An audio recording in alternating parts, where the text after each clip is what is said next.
Hello and welcome back to Lord Fenton Gaming Plays Baldur's Gate 3. I'm your host Lord Fenton. In this Baldur's Gate 3 build video, we're doing the pure Warlock The Fiend blasting DPS build. As always, like, comment, and subscribe to my channel for more Baldur's Gate 3 builds like this. Do not forget to hit notification bell, sub update, and much more. So here's the pros and cons of this build. Pros, you're going to be able to abuse level 0 spells like crazy, so no spell slots will be really used unless necessary. Number 2, you have a good range of pets to use from the imp later on to elementals with this build. Another thing that is great is also short rest. You'll fully take advantage of that too. Now, I'm going to say a fourth thing that is great is your charisma dialogue skills. They'll be really up there thanks to this build. Now, the only disadvantage I'm going to definitely say is spell slot numbers and spell selection is really limited. That's about it for the pros and cons. Oh, one more thing. Say goodbye to that creepy necromancer. Anyways, on with the character creation. So, before I do start the build, Will's going to be our demonstration character once we level up and such. Will's actually perfect for this build. Just change his background from folk hero, since that's not good for it. More on that later on. Anyways, we're going to go ahead and do the races. So, the first race I want to definitely go over. Let me make sure I select that. There we go. It's the Elven races. Now, for Elven races, their base movement speed is 9 meters, which is very good for this build for mobility. Elven weapons, that's not bad at all. You get some long swords, that's good. Dark vision, they can see in the dark, and Fate Ancestry, they have advantage with saving throws against, I should say, charm, and cannot be put to sleep magically. Now, if you go high elf, you can get the level 0 spells, which is nice. That's an extra one. That is actually good for this build. You can pick any you want. You can pick Blade Ward. You could just select it all. I'm just selecting this here as demonstration. Another one that is actually good is, you guessed it, the Wood Elves. They get 1.5 meters more for movement, which is really nice to move around for this build to set up, I should say, assassinations. Next up is Tieflings. They gain 9 meters for movement speed. Dark Vision, which is 12 meters, they can see up to in the dark. And Hellish Resistance, you only take half fire damage, so that's a very good thing. I'm going to say Amodius Tieflings are the best because they have some nice spells, and of course they have Darkness later on, so this way you don't have to waste a spell slot or spell selection. Next up are Drows. They have Dancing Light, so this way you can target certain foes with that, which is very nice. Base movement speed is 9 meters, just like the Elves. They have Drow weapon training, so one of the weapons is actually good for this build, which is a fencing sword, I call it. Superior Dark Vision, which they see up to 24 meters, and the same advantages as the Elven cousins they are, which is Charm against Charm, and of course such. Now, Loathsworn, or the other one, that's just flavor for story and anything like that, so either one will do. No harm, no foul, I'll say. Humans, this is great for this build, especially for Will. That's 9 movement speed. Well, Will's a human, but still, it's wonderful. And also, they have advantages on some armor proficiencies and certain weapons as well, too, which is not bad. And then, of course, they gain an extra skill. Everybody else gets 4. They get 5 skills they get to hold total. Now, Githyanki, this is another surprise one. Astral Knowledge, gain proficiencies in all skills of a chosen ability. Great for talking skills, too. They get Mage Hand free, so that's like a free level 0 spell. Base racial speed is 9 meters, which is good. And, of course, they have some nice martial weapons, such as long sword, short sword, great swords, and other things as well. And that's about it, really, for the races. If you want to go for half-elves, that's fine, too. So let's select the spells. Now we're on level 0 spells, so we're going to go do that now. And what we're going to get is, you guessed it, Eldritch Blast. We're going to be using that quite a bit for this build. You're going to be doing a lot of damage with that Eldritch develop later on. Blade Ward, you only take half damage from blunt, piercing, and slashing, so you cast this at the start of battle. It lasts 2 turns, but this is absolutely wonderful to abuse. The subclass, we're going to pick the Fiend. That's what this build's all about. We get spells. Also, we get the Dark One Blessing, so we reduce a foe to 0 hit points. We get 4 temporary hit points. Now, for spells to select, I decided to pick 2, which I felt are the very best ones. Hex. Now, this will give disadvantages to targets depending on what ability you select. Like, for example, you want to lower their strength advantages, go ahead and select that. You can reapply it once a foe dies. And this one's good. Hellish Rebuke. It does 2 to 20 damage on reaction, so you could react to if someone's trying to hit you. That is a nice counter. As for background, do not pick folk hero unless you're stuck with it, unless you, of course, respec him out of it. So anyways, I felt like there's other better backgrounds for this build. Let's go with Charlatan. You get Deception and Slay of Hands, so you get a little bit of thieving, but Deception is key. It's a great one, I would say. Another one that's good is Guild Artisan, which is Insight and Persuasion, so if you want to be persuasive, that's good. And the best one I think is Noble, which is History and Persuasion, because you get Persuasion. So let's get to the ability points. We're going to go ahead and talk about ability points. So we're going to put +2 for Charisma, and of course Dex at 1. So anyways, let's go over the ones I'm putting the points in. 10 Strength, that's going to be our carry weight and such. We'll keep it at that. Dexterity 16 for more AC. Constitution to 14 for a little bit more hit points. And of course, Constitution saving throws. Intelligence at 8 because it's our weakness. Wisdom at 10. And finally, Charisma at 16. Charisma we're going to be focused on heavily in this build. We'll get that to 20 from level 2 to 12. So let's go to the skills. Now for the skills, I'm going to focus on a lot of talking skills. So let me go ahead and select that at this time. So what we're going to do is Deception, Intimidation, and Persuasion. So that'll be good for those 3. We already got Persuasion there because our noble background, and Deception, Intimidation. Now another one I would definitely select at this time is Acrobats for your human skill if you want to do that. Now if you want to go pure Charisma, then Perform is the way to go. Here, the last ones for the 5th skill is fine. If you don't have the 5th skills, then definitely do Deception and Intimidation, or any of the combinations of the 3 talking skills. So let's go ahead and do the next part. Is build video is leveling up. So let's do that now. Now it's time to level up. So will be our demonstration for this process. So we did gain a spell slot. Yeah, so we get that guarantee. We also get 2 Eldritch invocations, and we gain a spell. So let's go ahead and select that at this very time. I like this one. Arms of Hadar does 2 to 12 damage. Target takes half a damage on save throws, but they're still able to use reaction. If they fail their save throws, they can't react at all, which is great. Agonizing Blast. When you cast your Eldritch Blast, add your Charisma modifier to the damage it deals. So our Charisma modifier, for example, is 3 to 4. That gets added to that. Repelling Blast. When you hit a creature with it, you push them back. Great for knocking foes off the cliff. You lose the loot, but it's still good to abuse. Now we're at level 3, so we get another, of course, looks like a class feature, a spell slot again. We get a pack boon, so let's go ahead and talk about other features we get. Okay, we also get to replace spells if we need to. So now we get level 2 spells to select from. I'm going to say Misty Step, reason being is this way you could teleport around if foes get too close to you, and this way you could use Eldritch Blast in the next round. Pack of the Chain, you get like, I say, demons and of course familiars. That's the best way to go. The other 2 are right. The Blades, weapons, and tomes are just spells. Quadsits are okay. You get Summon Familiar spell, also Summon Imp. The Imp is a vicious little guy, I should say, in Act 1. So anyways, we're at level 4, everyone. And we gain a level 0 spell, another spell to select, and we can replace Anna Feet. So let's go ahead and go over our level 0 spells to select. I'm selecting Mage Hand, so this way, in case there's something for us to reach, or we need an object to reach from a good distance, we'll do that. And we get another level 0 spell, and I'm going to go ahead and say this one, Scorching Ray. This one's a very abusive spell to use against foes in this act. I advise picking it up ASAP. And also, I'll say this right now, Warcaster is alright if you want to focus on concentration, but I think better is the Spell Sniper. So it drops the rolls you need for get a critical hit with spells, which is good. So it's a very good DPS type of deal. So let's go ahead and select that and change our spells. Well, actually, we get another level 0 spell. I'm going to go ahead and do, you could do Ray of Frost or Firebolt, but I prefer Ray of Frost. 1 to 8 damage and slow our target's movement speed if they don't, of course, resist that, which is a very good thing to abuse. And that's about it for this level.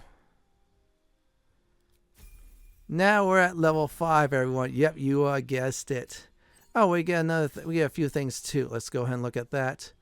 So, please with your service, they give you an extra attack with pack weapons.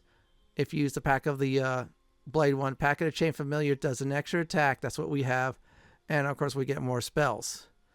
So the extra spells is nuts. We're going to pick Fireball because you abuse that like crazy. It's the first level 3 spell you should definitely get.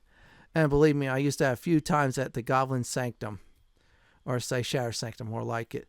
Now we get another one, Fiendish Vigor. So this is a good, I should say, health boost. So if we need some health, we'll go ahead and boost that up, which is very good. So let's go ahead and finish that. Honorable mentions to Thieves of the Five Fates. And of course the slow one and the cursed one as well. So now we're at level 6. So after this level, we're halfway through the leveling process. First, what we get is Dark One's Own Luck. So we call our patron to change our fate at a 1d10 to a ability check. So if we're down our charisma checks, we'll boost that up some. So we get another level 3 spell. Counter spell is the best way to go. So we counter spells that our foes cast, which is good. So let's go ahead and select that one. Now we're at level 7, basically in Act 2 at this point in time. We get spells. We have another one to pick. The one I like to pick, well, honorable mentions the Hatter one. It's the blue one at level 3. We're not going to do that instead. So I'm going to go ahead and look at my notepad. I wrote this all down. I like this one, Blight, because in Shadow Curse lands, there's some, I believe if I remember right, plant creatures. We can take those out and there's some later on. If you don't like that, you can switch it for the Hunger Hatter or other spells as well. Now, Eldritch Invocation, we get another one to get. Books of Ancient Secrets, that's one I like because we get 3 things out of it. We get Silence, which is really useful to shut up foes from casting spells. Another thing is Ray of Sickness, Poison Enemies, which is good, and Chromatic Orb, which is 3 to 24 damage, which is very nice as well.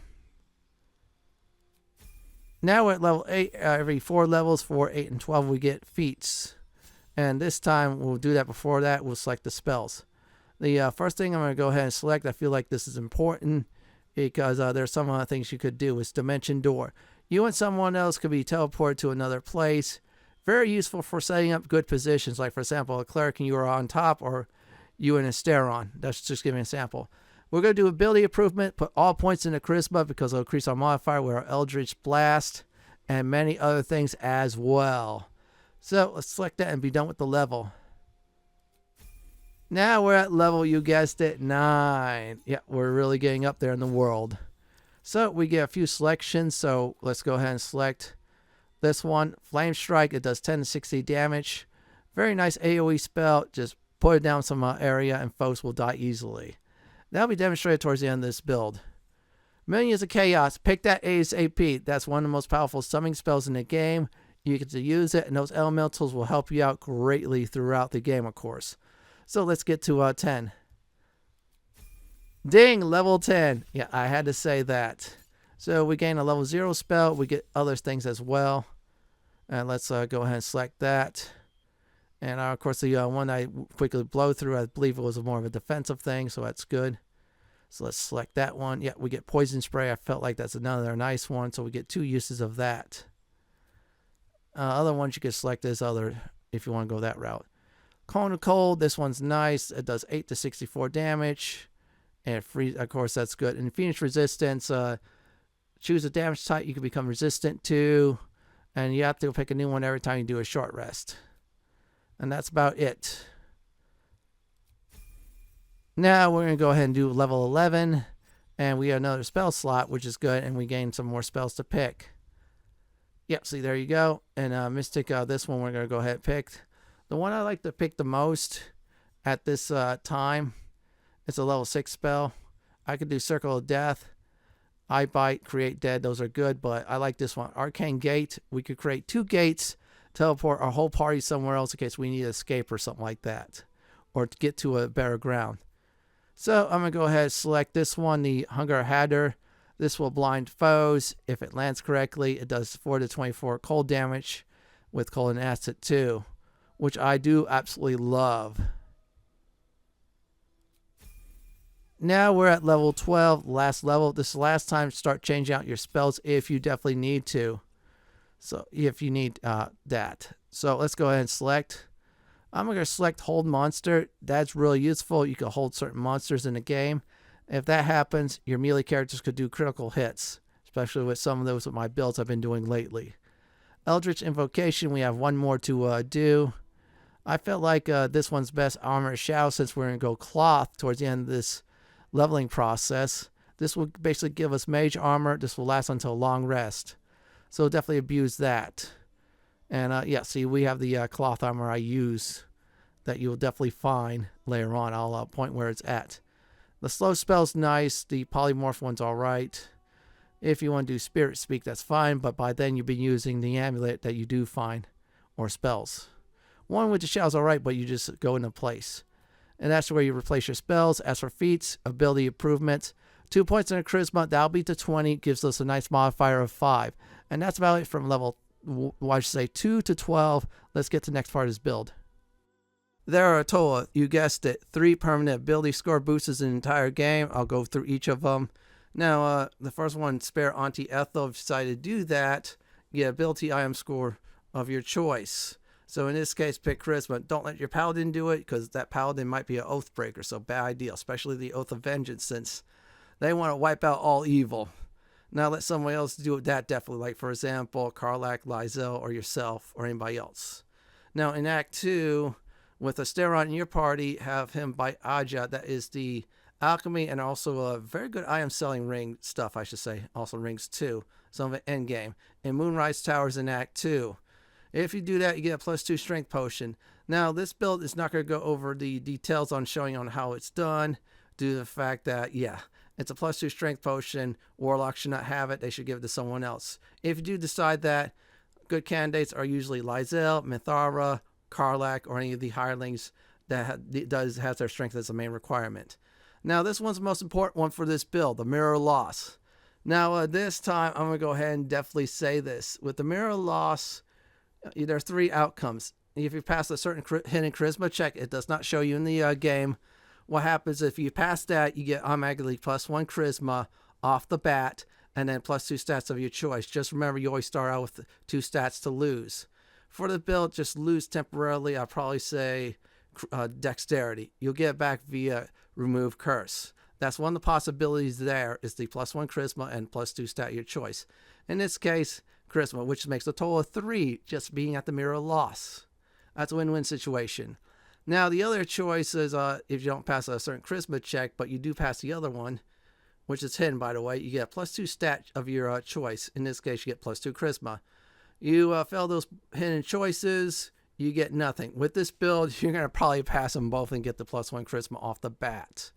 So I'm going to go over the Mirror Loss and show you on how that is absolutely done with my Paladin. Now, when you first do the Mirror Loss, what happens is this, everyone. You have to get past some checks, which is Arcana and Religion. Most likely Religion, that's intelligence base. Have lumps crown from, I think, Act 1 gives your, I believe, your intelligence set to 17. Then use Guidance to boost it up a little bit more. And just save scum until you get those 2 choices right. Autosave is a recommendation on that. Or I say quick save. So I'm going to go over what you do gain. So if you do get the number 1, that's claim memories of strength. That's +2 strength. Number 2 is +2 dexterity. Number 3 is +2 constitution. Number 4 is +2 intelligence. Number 5 is +2 wisdom. And number 6 is +2 charisma. For this build for a warlock, your need is number 6. And if you already passed the first check, you get a +1. And then that's a +2 there. That's 3. Do the math. You'll definitely see it. Just remember to pick any other stat you want negative, so this way you could use, you guessed it, remove curse to get rid of the loss. The gain is permanent. And for this paladin, he's gaining the +2, you guessed it, charisma check. Your warlock should do exactly the same. So let's go ahead and do the before and after with each of the act stats. Now, after all the permanent stat boosts, here's some before and after. So when you level up, you should have 10 strength, dexterity 16, constitution 14, intelligence 8, wisdom 10, and charisma 20. This is without any other items. This is just the base scores. So after all this, you should get 10 strength unless you're greedy or did not give it to like one of your frontline fires, and that would be at 12. Dexterity 16, Constitution 14, Intelligence 8, Wisdom 10, Charisma 23. Yeah, that 23, I should say 3 of the points are all from the Mirror Loss. Now add that to 24, bump that up if you decide to spare Auntie Ethel and get the Charisma item from her. So this way it'll be a permanent boost of 24, which is very good. So for the next part of this build video, we're going to go ahead and go over, you guessed it, those Tadpole Powers.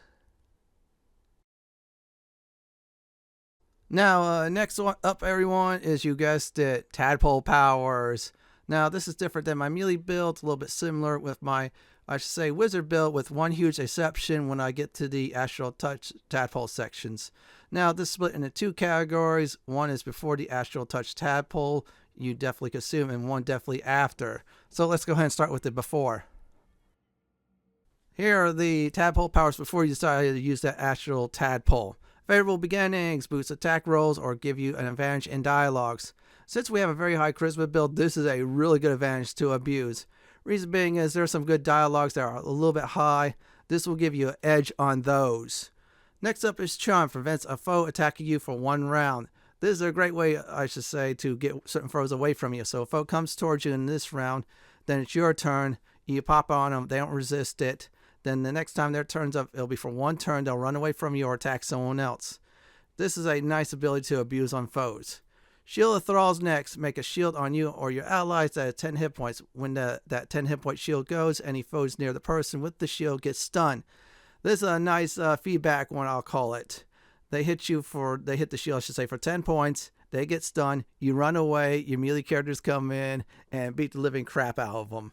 On to the, if you definitely use the Astral Touch Tadpole. So you saw I use the Astral Tadpole. So here what you do could get now. Black Hole, OP AoE attack. This will drop a black hole on enemies. Many of them will get one shot by this. I did this towards endgame. I abused it. It has 5 charges, but it's great to use. Fly, gain ability to fly. You get to zip around the battlefield or fly away to a higher spot or far away from certain foes. Repulsor, AoE pushback and damage. This pushback attack will push foes away. They come towards you. Your turn, you push them back, and then you run away. Free cast, next ability, spells or anything else is free of charge to use. So you want to use a spell slot, like for example, Flame Strike. Hit free cast, then hit Flame Strike. It will not use your spell slot. Free of charge. Long rest applies after.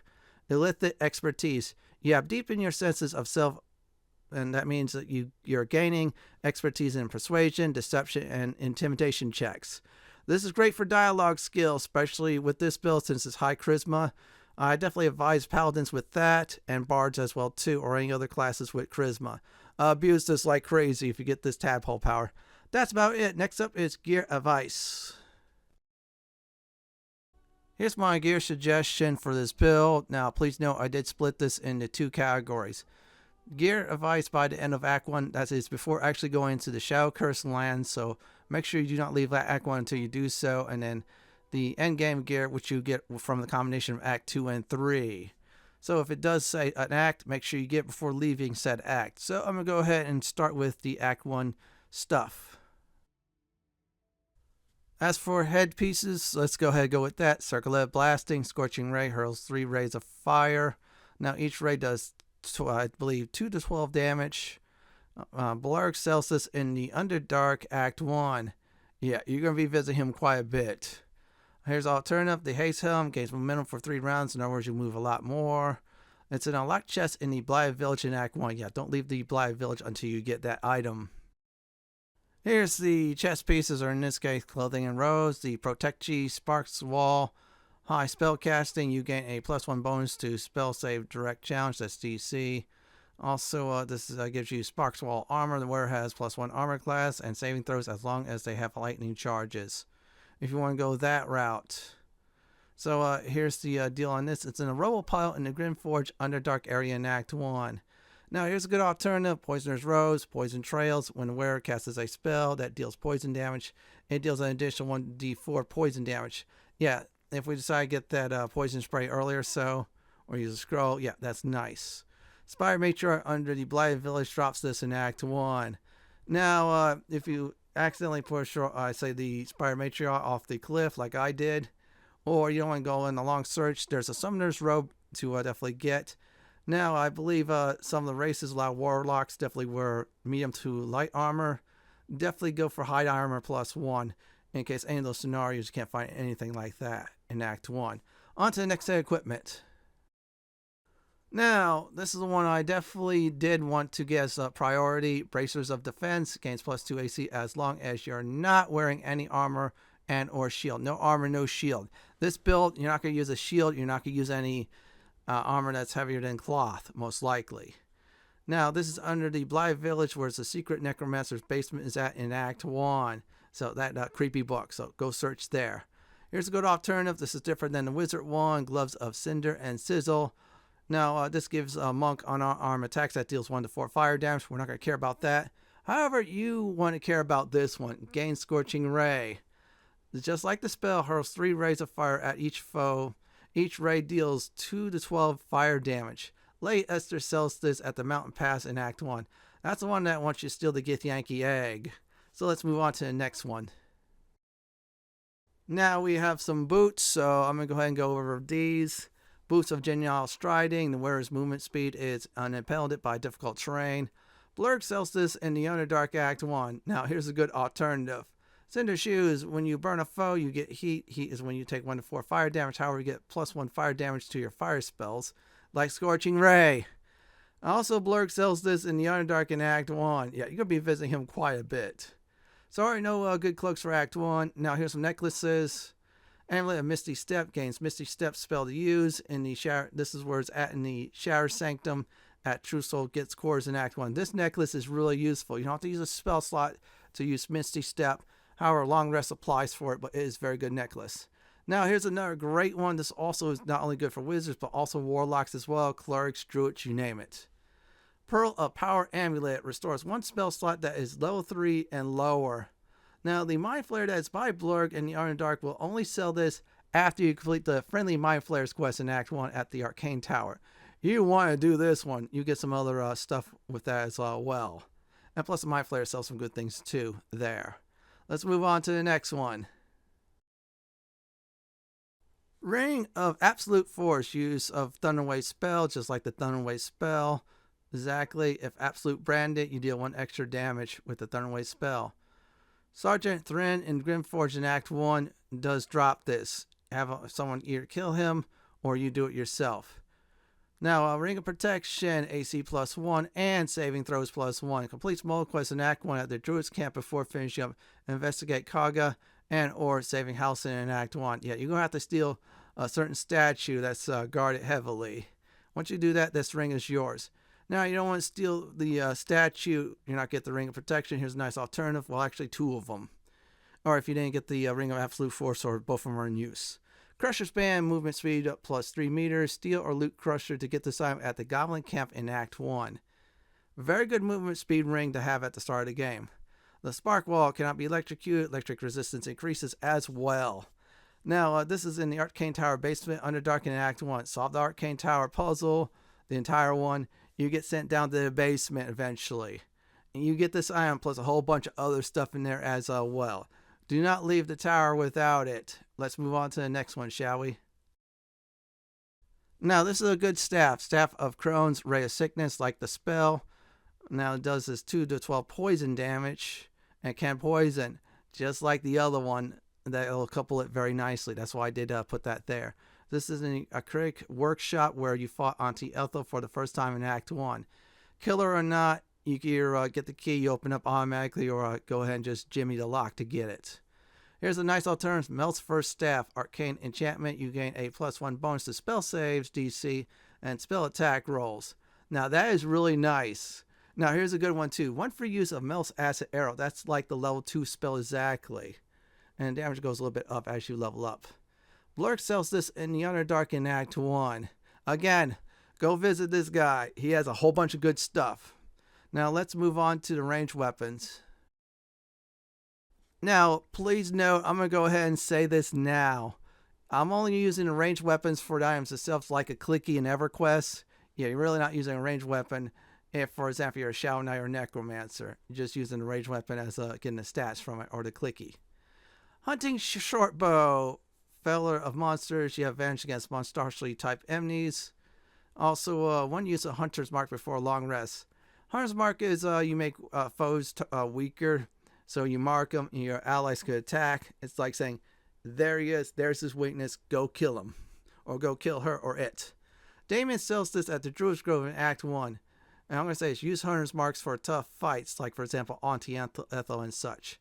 I would say otherwise use your spells for range damage, to be honest, because you're a Warlock. I mean, come on. But still, like I said before, you're getting these ranged weapons for the clicky purpose. Let's move on to the endgame gear.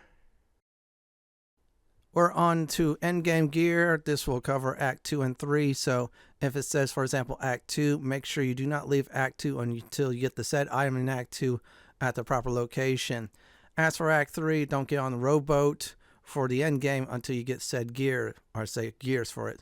So let's start with the headpieces. Hood of the Weave, arcane enchantment. You gain a +2 bonus to spell save DC and spell attack rolls. Sold by Mystic Heron in Act 3. Good item to have. Now here's a good alternative. You probably get this one first. Birthright. This gives you +2 charisma. Maximum of this is 22 charisma total. Now if you have 22 charisma, this hat will be useless. If you have under that, good to have. Sold by Sorcerer's Sundries in Act 3. Honorable mention, there is a funky hat at the Devil's Fee. If you pass a certain check, that hat will give you a nice modifier at start of combat, which is charisma. So let's move on to the next set of equipment. Now we're at the cloaks, so I have 2 of them. Cloak of the Weave, you gain a +1 bonus to spell save DC and spell attack rolls. This will also, you have his ability that will absorb elemental damage once per short rest. So someone casts a very powerful, for example, chain lightning on you. You hit this, you absorb it. You also take half elemental damage next time you hit with it. So if you get hit with it a second time, you take half. And the best part is this is all rolled together. You deal 1d6 damage of that elemental on your next attack. It's like a revenge attack. Sold by Helsk at the Devil's Feet. Same place where you get the funky hat at. You have to pass a few dialogue checks or so, and she'll sell it some nice items just like this. Now here's a good alternative. Cloak of Protection, +1 AC and +1 saving throws. Sold by Quartermaster Tally at the Last Light Inn in Act 2. Yeah, don't leave Last Light Inn without buying this.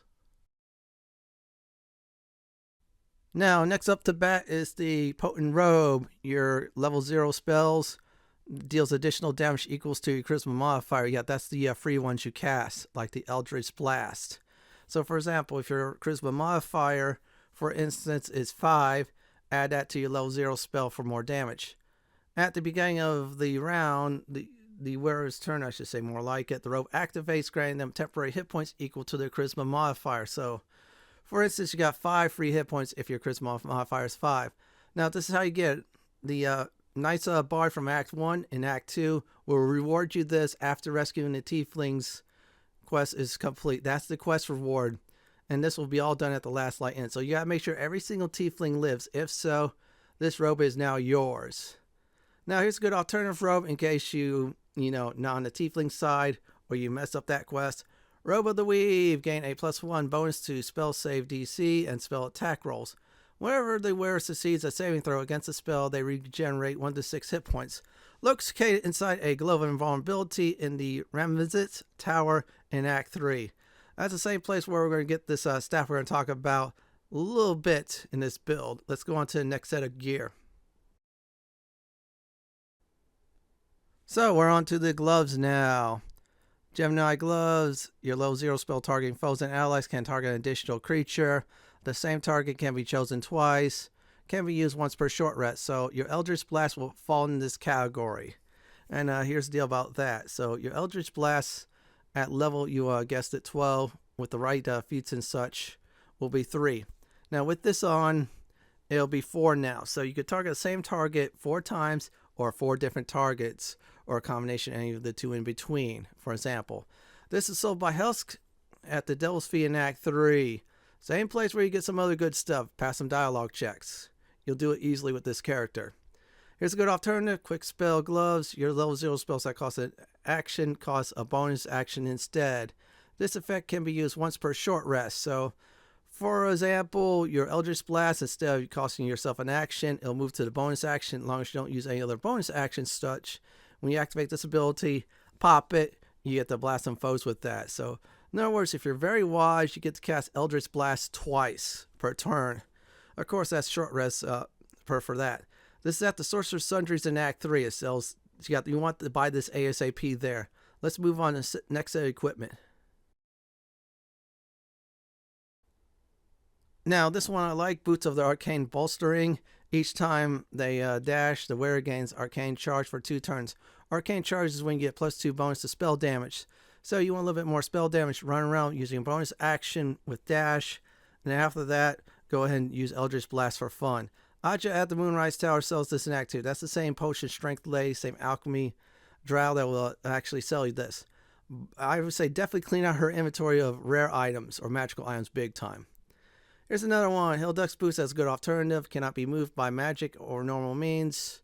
Immune to difficult terrain. When you fail a saving throw, you can use your reaction to succeed instead. And there's a teleport ability. You teleport to an area, does 2 to 16 damage in the area. Instead, we'll just teleport far away, just enough to get to safety. Lord Gortash's room has this. Lord Gortash has the key. Either kill him for the key, or if he's not looking, jimmy the lock to get the item. Let's move on to the next set of equipment. Now, necklaces, if you've been seeing my wizard build, is a little bit similar since they are spellcasters. But anyways, here's a good one. Spellcrux Amulet, spell slot restoration, replenish a spended spell slot of any level as a bonus action once per long rest. So, for example, you need to fill up that level, spell slot for a Warlock. Go ahead, use that, you're set. The Warren the Moonrise Tower Prison drops this in Act 2. Now, here's a good alternative, which is Amulet of Greater Health, Constitution set to 23, advantage on Constitution saving throws. This is in the archives at the House of Hope in Act 3. Now, let's move on to the rings. The Killer Sweetheart. When you kill a creature, your next attack roll will be a critical hit.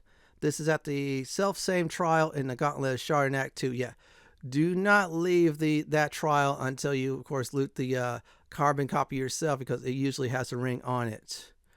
The next one, that's a good one. I feel real good. Shifting Corpus Ring. This will give you invisibility and blur just like the spell. Each require long rest after the use. Flaming Fist Marcus at the Last Light Inn in Act 2 drops this, unless you side with them. But anyways, let's go to 2 alternatives I did list.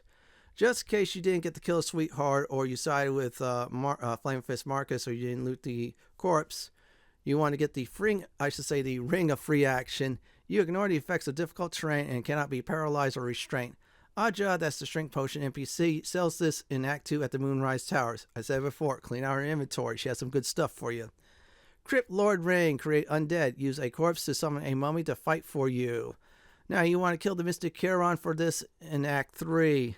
Now, a good idea to buy the other item from the Mystic Charon, then afterward reduce the quest to get rid of his immortality. In other words, destroy his jars. Once it's, definitely 4 jars. He's toast. You get the ring, and that's it. Let's get to the weapons. The weapons we're going to talk about, see, Marka Shika. Yeah, it's hard to pronounce. You get a +1 bonus to spell save, DC, and spell attack rolls. You also get Arcane Battery. This is when you click on it, the icon for it. The spell you cast is free of charge. So, for example, you want a free charge of Flame Strike or Dimension Door.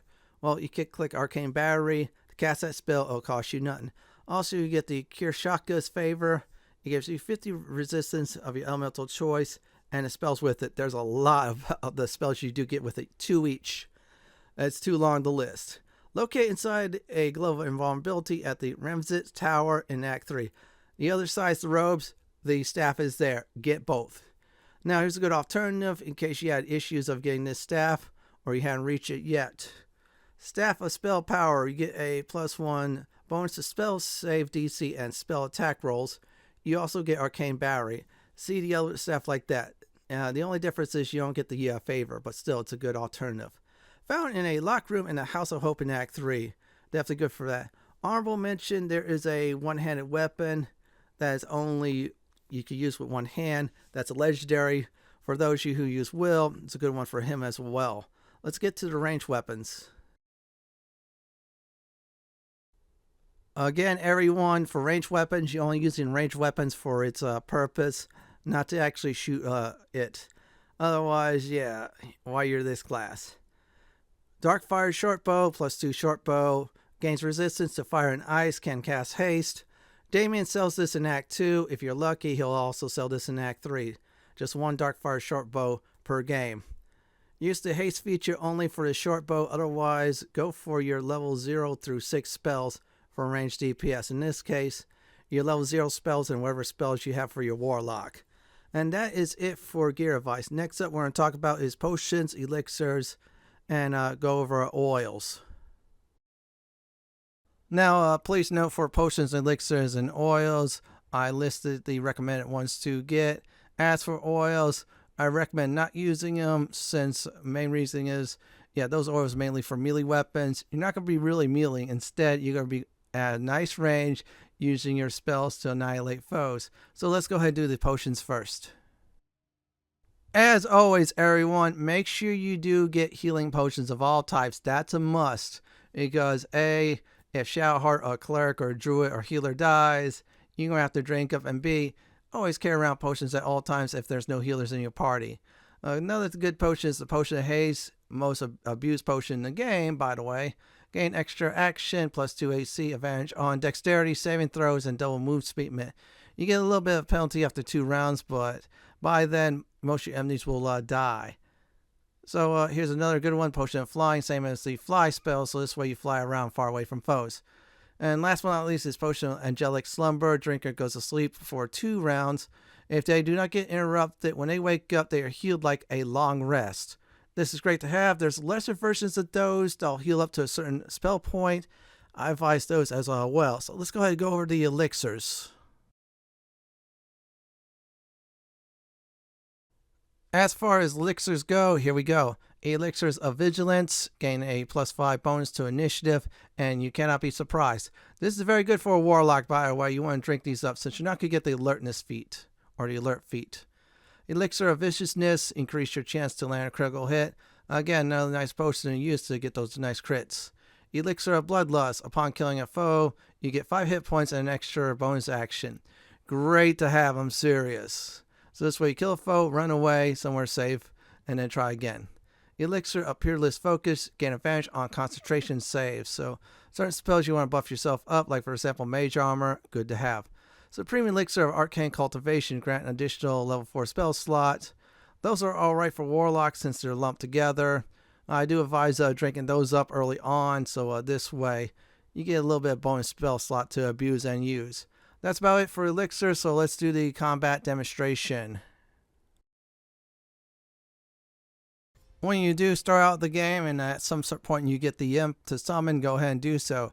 The Imp is like a 5th party member. If used right, the Imp could definitely take out your foes, or definitely weaken them, so this way your character could really wreck them up badly.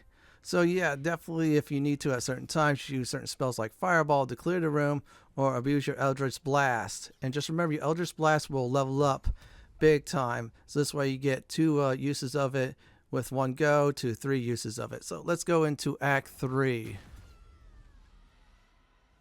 At certain points in the game later on, you'll be 2 things.